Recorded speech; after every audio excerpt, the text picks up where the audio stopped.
नमस्कार, tractor junction के साप्ताहिक बुलेटिन में आपका स्वागत है। मैं हूं दिनेश चौधरी। आइए नज़र डालते हैं इस सप्ताह की प्रमुख खबरों पर। सबसे पहले बात करते हैं राजस्थान सरकार की तारबंदी सब्सिडी योजना की। इस योजना में खेत की तारबंदी करने के लिए किसानों को 50,000 रुपये तक की सब्सिडी सरकार द्वारा दी जाएगी।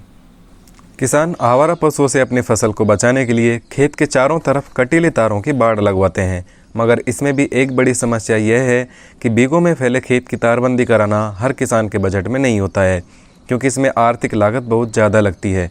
ऐसे में राजस्थान सरकार ने किसानों की मदद के लिए राजस्थान तारबंदी योजना चला रखी है। इस योजना के तहत अधिकतम 400 मीटर तक की तारबंदी के लिए ही सब्सिडी दी जाएगी। राज्य सरकार किसान को 50% सब्सिडी देती है। किसान को अधिकतम 40,000 रुपये तक की मदद मुहैया कराई जाएगी, जो कि किसान के खाते में सीधे ट्रांसफ़र कर दी जाती है।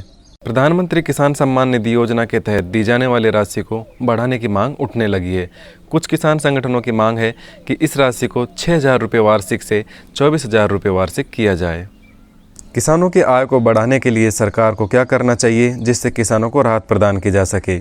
इसके लिए कई संगठनों की ओर से आवाज़ उठने लगी है। किसान शक्ति संघ के अध्यक्ष पुष्पेंद्र सिंह ने ग्रामीण अर्थव्यवस्था को कोरोना व लॉकडाउन के संकट से उबारने के लिए सरकार से 20 सूत्रीय मांग की है।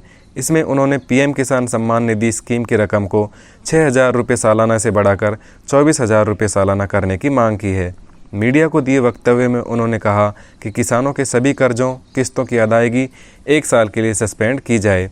कच्चा तेल काफ़ी सस्ता हो गया है, इसलिए कृषि प्रयोग वाले डीजल पर 10 रुपये प्रति लीटर की सब्सिडी मिले।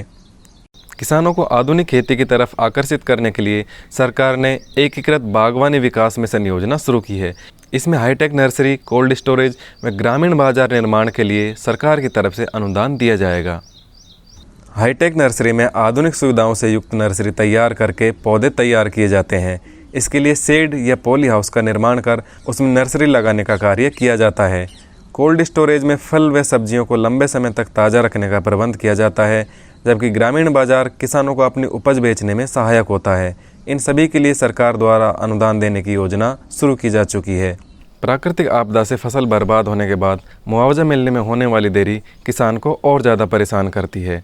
इससे बचने के लिए ICICI बैंक ने एक नई तकनीक काम में लेना शुरू किया है। आइए जानते हैं क्या है ये तकनीक। आमतौर पर किसानों को लोन देने से पहले बैंक के अधिकारी सैकड़ों किलोमीटर की यात्रा के बाद फसल की क्वालिटी, सिंचाई की व्यवस्था और ज़मीन की स्थिति का जायजा लेते हैं। इससे उन्हें खेती से होने वाली आय का अंदाज़ा लगाने में मदद मिलती है, लेकिन इस प्रक्रिया में काफ़ी समय लगता है और खर्चा भी अधिक होता है। इसलिए बैंक की ओर से सैटेलाइट इमेज का इस्तेमाल कर किसान की आर्थिक स्थिति का पता लगाया जा रहा है, जिसमें समय व खर्च दोनों की बचत होती है। इस संबंध में बैंक का कहना है कि इस कदम से उसे खर्च घटाने में मदद मिली है। इसके अलावा लोन की मंजूरी में भी कम समय लग रहा है। अभी वह उत्तर भारत के 500 गाँवों में किसानों को लोन देने के लिए इस तरीके का इस्तेमाल कर रहा है। उसकी योजना 63,000 गाँवों में इस टेक्नोलॉजी का इस्तेमाल करने की है। एग्री बिजनेस को प्रोत्साहित करने के लिए नाबार्ड देश भर की 2200 से अधिक सोसाइटियों को 1,000 करोड़ रुपए का लोन मात्र 1% की ब्याज दर से उपलब्ध कराएगा। इससे किसानों को काफ़ी फ़ायदा मिलेगा। नाबार्ड की ओर से कर्ज उपलब्ध कराने के लिए अभी तक देश भर में 2282 प्राइमरी एग्रीकल्चर कोऑपरेटिव सोसाइटी को चिन्हित किया जा चुका है, जबकि 2325 एग्रीकल्चर कोऑपरेटिव सोसाइटी की पहचान की गई है, जिनमें मध्य प्रदेश की 350, आंध्र प्रदेश की 347, महाराष्ट्र की 309, राजस्थान की 258, तेलंगाना की 207, पश्चिम बंगाल की 281, तमिलनाडु की 202, गुजरात की 151, छत्तीसगढ़ की 125 व हरियाणा की 95 सोसाइटियाँ शामिल हैं। कृषि विकास के लिए सरकार ने एग्री इंफ्रा फंड की स्थापना की है। इस योजना के तहत हरियाणा, मध्य प्रदेश व बिहार के किसानों के लिए सरकार ने 17,000 करोड़ रुपए का बजट जारी किया है।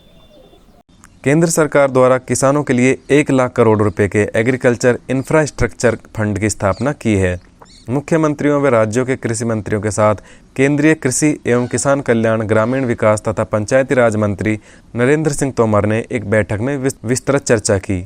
इस दौरान श्री तोमर ने कहा कि 1 लाख करोड़ रुपए के कृषि इंफ्रास्ट्रक्चर फंड से देश के 85% से ज़्यादा छोटे व मझोले किसानों तक पूरा फायदा पहुंचना जरूरी है।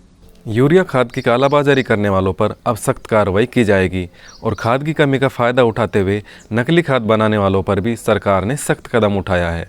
उत्तर प्रदेश में खाद की उपलब्धता एवं आपूर्ति निश्चित करने के लिए कालाबाजारी एवं जमाखोरी के संबंध में निरंतर कार्रवाई की जा रही है। कृषि विभाग द्वारा कालाबाजारी व जमाखोरी के संबंध में 9,747 प्रतिष्ठानों पर छापा मारते हुए 3,287 नमूने लिए गए हैं, जिसमें 517 प्रतिष्ठानों को कारण बताओ नोटिस जारी करते हुए 623 लाइसेंस निलंबित किए गए हैं, जबकि 22 लाइसेंस निरस्त कर दिए गए हैं। वहीं 666 प्रतिष्ठानों को चेतावनी देते हुए 35 दुकानों पर बिक्री प्रतिबंधित कर 17 प्रतिष्ठानों को सील किया जा चुका है। किसान भाइयों, ये 30 सप्ताह की प्रमुख खबरें। इनकी पूरी जानकारी आप हमारे मोबाइल ऐप और वेबसाइट पर देख सकते हैं। दोनों के लिंक दिए गए हैं। अगले सप्ताह ऐसी महत्वपूर्ण खबरों के साथ आपसे फिर मुलाकात होगी। ट्रैक्टर जंक्शन के साथ जुड़े रहने के लिए धन्यवाद।